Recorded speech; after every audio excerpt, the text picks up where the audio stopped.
number 6. Once people find out that you're engaged, they're going to either want to be a part of your wedding party or be invited to the wedding. Remember, the larger the wedding, the more expensive it will be.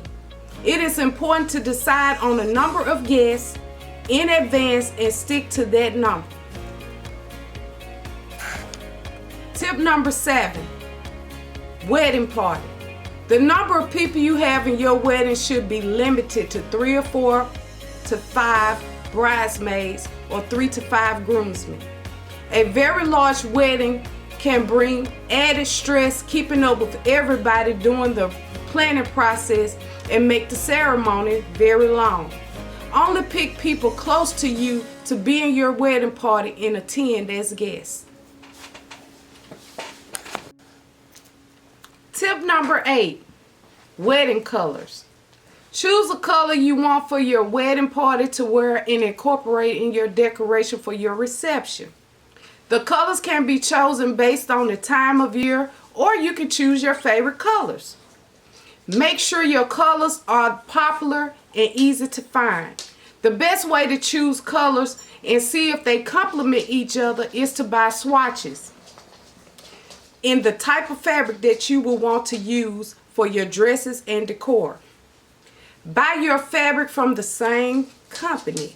Ensure the colors match because colors can vary from company to company and are based on lot numbers. Tip number 9, food, cake, and drinks. Decide the type of food that you want to serve your guests. Find a caterer who is well known and has some tasty food, complimentary reviews, and fit your budget. Make sure that they are willing to prepare a presentation of the food you have selected for taste testing before you enter into a contract. Remember, the number of guests will play a key factor in the cost. Follow these same guidelines when purchasing the showstopper, which is the wedding cake. Some people decide to have an open bar at their reception and will pay the venue to provide this service. Keep in mind that this can be very expensive, and at the end of the night you will have a very expensive tab. You can go ahead of time and limit the amount of alcohol and the type that you want to serve your guests. You can choose to purchase the alcohol yourself and hire someone to serve it, or hire a mixologist from the venue to serve it. Once again, when it's gone, it's gone. You may even decide to serve only champagne or wine for toasting or throughout the evening to save money. The choice is yours. Just remember a budget for alcohol and stick to it.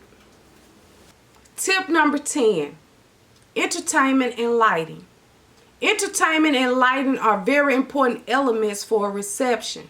Hire a DJ or band can weigh on your budget. A DJ will be much cheaper than a band unless the DJ is famous or well known. A DJ for a reception can run between $500 to $1,000, whereas a band can run anywhere from $2,000 to $5,000. Therefore, make your choices or selections wisely.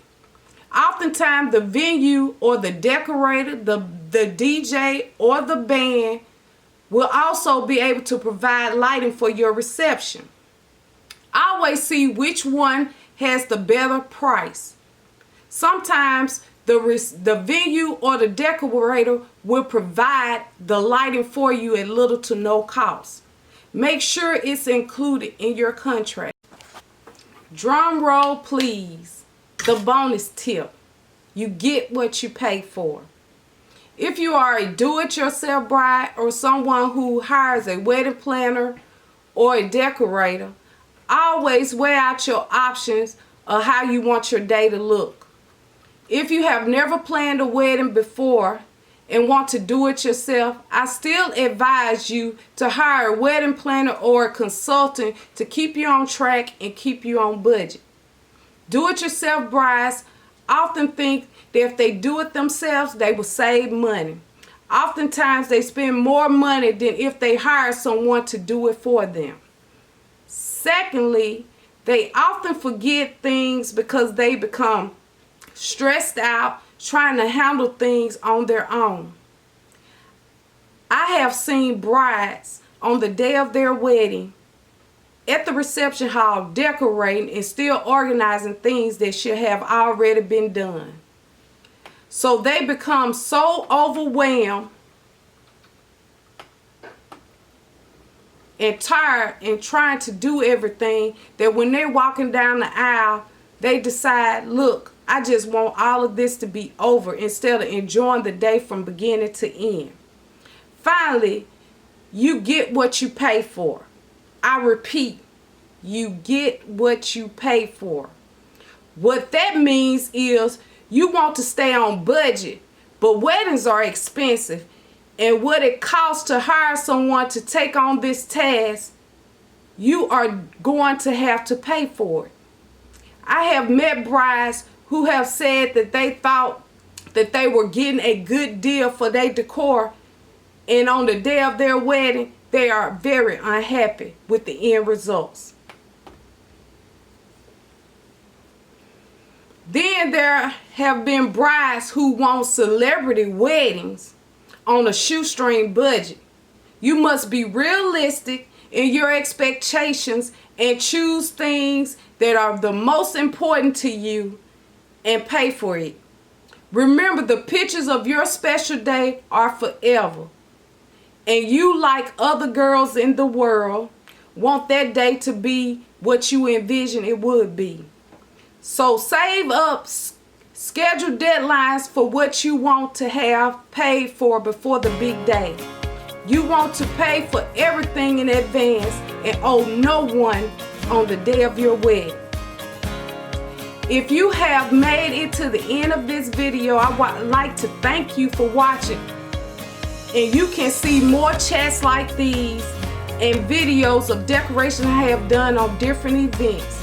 Please subscribe to my channel and hit the notification bell so you won't miss out on any of my Taurus Mix videos. Thanks for watching. Bye guys.